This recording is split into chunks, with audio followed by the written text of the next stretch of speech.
Pasensyahan nyo na.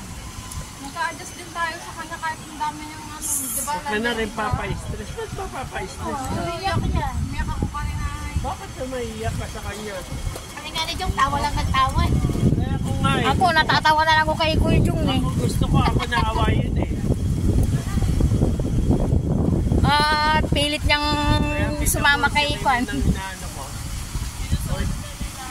Gaganyan na rin na. Ayan o, tara na sa San Malo. Gagala tayo, titen. Oh? Ang sakit na nalikod ko kay Higa. Sabi ko kasi panagala tayo na ano ko na-stress.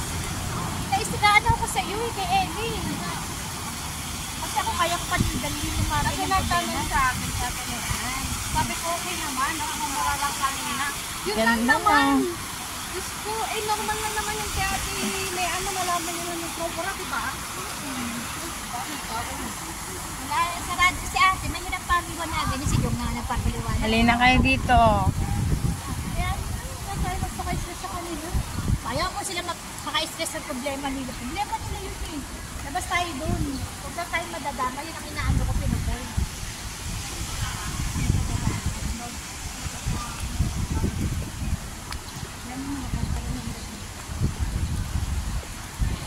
Naririnig na rin yung mga sinasabi kanina.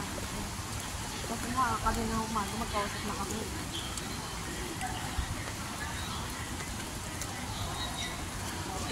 Ay, andito pala may binigay na si, ano, kulang pa. Sino? 211. Pasa mo naman sa MP. Pasa ko sa MP. Magkano pa ko lang? 170 lang pinasa niya sa akin. Map? Oh, wait, check ko yung ano.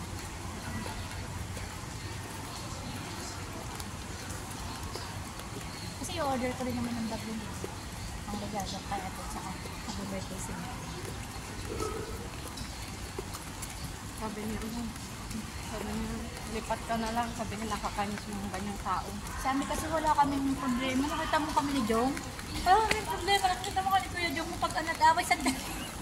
Sandaling ano na. Saka walang damay.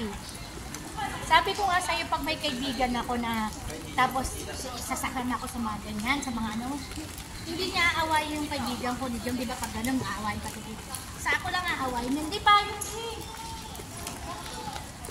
Saka iba ugali ko talaga sa ate ko. Ayoko nang may Simbahan. tao, may nadadamay. Sabi ganyan, nakakaya. Ayun ba yun? Walang katao-tao. Kukunti. Umuulan pa. Walang kapatiwa.